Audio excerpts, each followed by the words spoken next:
বাংলাদেশ যুক্তরাষ্ট্র সিরিজ নিয়ে আলোচনা করতে আমাদের সাথে যুক্ত আছেন বাংলাদেশ দলের সাবেক অধিনায়ক মোহাম্মদ আশরাফুল এবং ক্রীড়া বিশ্লেষক মাহমুদুল হাসান শামীম। মাহমুদুল হাসান শামীম এবং মোহাম্মদ আশরাফুল দুজনকে স্বাগত খেলা যোগে, সেই সাথে শুভ সকাল।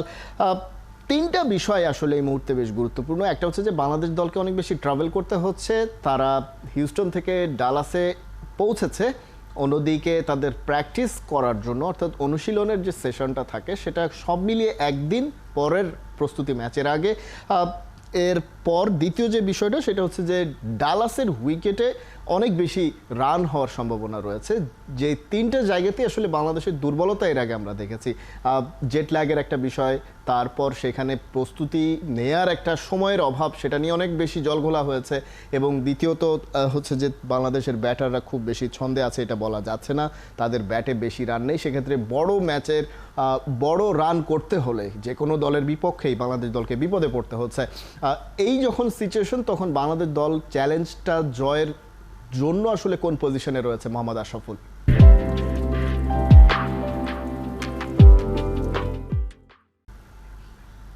ধন্যবাদ, শুভ সকাল।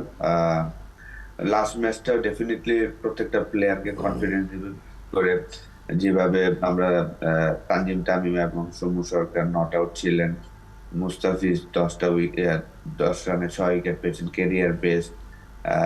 রিশাদ চমৎকার বল করেছেন পুরো সিরিজে।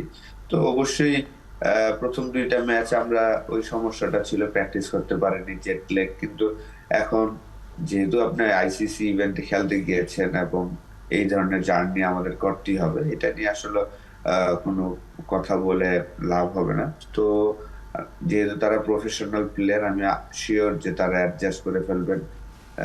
এখন হয়তো বা শুরুর দিকে যে সমস্যাটা ছিল সেই সমস্যা থেকে কাটিয়ে ওঠাটাই স্বাভাবিক। আর ইউএস এর সাথে প্র্যাকটিস ম্যাচটা যদি আবার ডমিনেট করে জিততে পারি, যেহেতু এই মাঠে আমাদের শ্রীলঙ্কার সাথে খেলা, ডেফিনেটলি আমার কাছে মনে হয় যে এখানে হাই স্কোরিং ম্যাচ হওয়ার সম্ভাবনা আছে। প্রথম তিনটা ম্যাচে উইকেট স্পিন ছিল, কিন্তু আমার মনে হয় যে ডালাসে বা নিউ ইয়র্কে যখন খেলা হবে এই উইকেট গুলাতে হাই স্কোরিং ম্যাচ হওয়ার সম্ভাবনা বেশি। নিঃসন্দেহে সেই জায়গা থেকে আসলে বাংলাদেশ কোন পজিশনে রয়েছে পুরো সজোরে আসলে আমরা সেটা বোঝার চেষ্টা করব। যেটা মোহাম্মদ আশরাফুল বলছিলেন যে অ্যাডজাস্টমেন্ট করতে হবে অ্যাজ এ প্রফেশনাল ক্রিকেটার, সেটা উইকেট অ্যান্ড কন্ডিশনের সঙ্গে অ্যাডজাস্টমেন্ট, সেটা টোটাল সিচুয়েশনের সঙ্গে, জার্নি বলি বা জেট ল্যাগ বলি, সব কিছুর সঙ্গে অ্যাডজাস্ট করতে হবে একজন ক্রিকেটারকে, সে প্রফেশনাল বলে। মাহমুদুল হাসান শামীম, বাংলাদেশ আসলে এই অ্যাডজাস্টমেন্টটা করতে পারেনি বলেই প্রথম ম্যাচটা যুক্তরাষ্ট্রের বিপক্ষে হেরেছে, সেটা মানা যাচ্ছে। কিন্তু দ্বিতীয় ম্যাচটা বাংলাদেশ হারলো কেন, সেটা একটা রহস্যময় গোলক ধাঁধা মনে হচ্ছে। এর মানে কি আসলে দিন শেষে এটাই যে সেই অ্যাডজাস্টমেন্টের জন্য বাংলাদেশের একটু বেশি সময় লেগেছে, যে কারণে দ্বিতীয় ম্যাচেও বাংলাদেশ যুক্তরাষ্ট্রের মতো একটা দলের বিপক্ষে তেমন কিছু করতে পারেনি? আমার ঠিক তাই মনে হয় না, কারণ বাংলাদেশের যে ফর্ম আপনি দেখেন, শ্রীলঙ্কার সঙ্গে বাংলাদেশ যা খেলেছে, জিম্বাবুয়ের সঙ্গে যা খেলেছে, বিশেষ করে জিম্বাবুয়ের সাথে থার্ড ম্যাচটা যা খেলেছে, সেটি ধারাবাহিকতা কিন্তু ছিল যুক্তরাষ্ট্রের সঙ্গে এই সিরিজের প্রথম দুই ম্যাচে। তৃতীয় ম্যাচটিকে বাংলাদেশ জিতেছে, হ্যাঁ, 10 উইকেটে একটা নতুন মাইলস্টোন করে স্থাপন করে নিজেদের জন্য প্রথমবারের মতো 10 উইকেটে জিতেছে। মুস্তাফিজ অসাধারণ বল করেছেন, রিশাদ ভালো বল করেছেন, সাকিব 700 উইকেট 14,000 রানের একটা কীর্তিতে পা দিয়েছেন। সব মিলিয়ে ম্যাচটাতে বাংলাদেশ ভালো করেছে আপাত দৃষ্টিতে। কিন্তু আপনি যদি দেখেন যে ওই দলে তাদের অধিনায়ক খেলেননি, প্রথম দুই ম্যাচে সেরা প্লেয়ার খেলেননি তাদের একজন গুরুত্বপূর্ণ অলরাউন্ডার।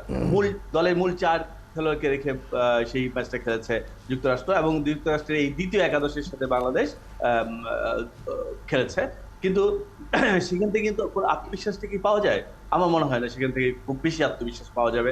কারণ হচ্ছে বাংলাদেশ দলের সমস্যাটাই হচ্ছে ব্যাটিং এ, এবং টস জিতে সুযোগ ছিল সেই ব্যাটিংটাকে আরেকবার দেখে নেওয়া, কিন্তু আমাদের অধিনায়ক ডিফেন্সিভ অ্যাটিটিউডে গেছেন এবং ডিফেন্সিভ মানসিকতা গিয়ে তিনি ফিল্ডিং বেছে নিয়েছেন, এবং সেখানে আমাদের দুইজন ওপেনার খুব স্বাভাবিকভাবে যুক্তরাষ্ট্রের এই দলদের সঙ্গে যে রান সেটি করে নিয়েছেন, কিন্তু বাকিরা কি অবস্থায় আছেন সেটি কিন্তু দেখার সুযোগ হয়নি।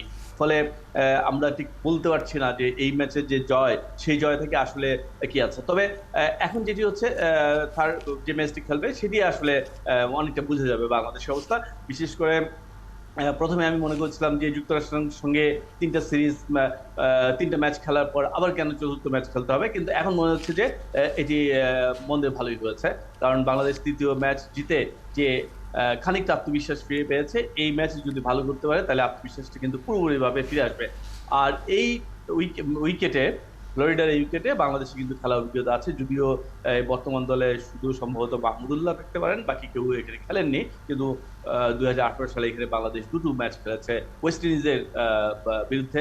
171 রান ছিল একটা সম্ভবত 185 রান ছিল, এবং সেই দুটো রান ম্যাচেই বাংলাদেশ সম্ভবত 12 এবং 16 রানে জিতেছিল।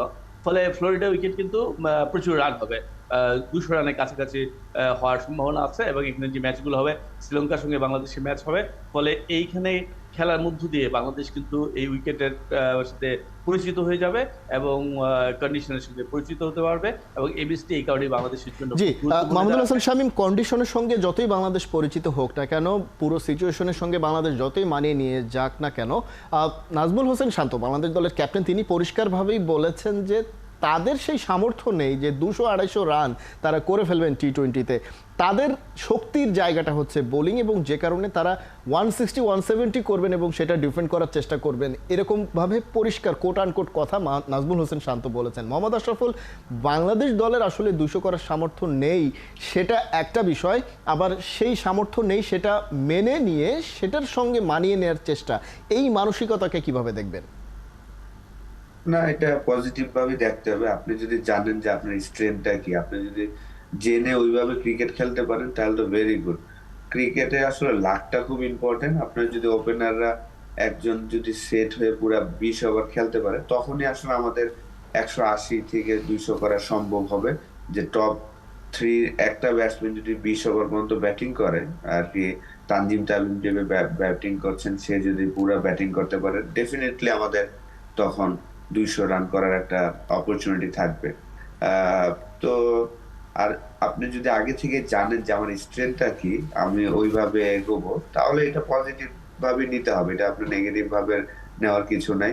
যে আমাদের বোলিং স্ট্রেংথ, আমরা ব্যাটসম্যানরা চেষ্টা করব 160-170 করে তারপর ওই রানটা ডিফেন্ড করব, এটা খারাপ ভাবে দেখার কিছু নাই। অবশ্যই নীতিবাচকভাবে দেখতে হবে, যেটা মোহাম্মদ আশরাফুল বলছিলেন। মাহমুদুল হাসান শামীম, আপনার কাছে জানতে চাইব যে এই চ্যালেঞ্জটা, অর্থাৎ বর্তমানে যে উইকেট কন্ডিশনের কথা আমরা জানতে পারছি যুক্তরাষ্ট্রের এই বিশ্বকাপে হতে চলেছে, সেখানে আসলে 200-র কম, অর্থাৎ 160-70 রানের যে একটা সিচুয়েশন, মানে নাজমুল হোসেন শান্ত যেটা বলছিলেন যে তাদের ওই পর্যন্ত যাওয়ারই আসলে এই মুহূর্তে সক্ষমতাটা রয়েছে, সেই জায়গা থেকে সেটা ডিফেন্ড করা বোলারদের জন্য কতটা চ্যালেঞ্জিং হতে চলেছে? অবশ্যই এটা চ্যালেঞ্জিং, কারণ আইসিসি ইভেন্টগুলোতে ভালো রান হয়, এবং ফ্লোরিডার যদি আপনি দেখেন, যেখানে লোকাল ম্যাচগুলো হয়, সেখানে যদি আপনি দেখেন তাহলে দেখবেন যে এটা অ্যারাউন্ড 200 রান হয়। এখানে 180 প্লাস করতে পারলে হয়তো আপনি ধরে নিতে পারেন যে ম্যাচটা হয়তো জেতা সম্ভব। 170 করলে হয়তো চ্যালেঞ্জিং হতে পারে, কিন্তু এর চেয়ে কম করলে আমার ধারণা যে এটি বাংলাদেশ দলের জন্য কঠিন হয়ে যাবে। কারণ এখানে আপনি ধরেন আমাদের বোলিং স্ট্রেংথ খুব ভালো, ঠিক আছে, কিন্তু আমাদের বোলারদের ফাইট করার জন্য একটা পুঁজি তো দিতে হবে।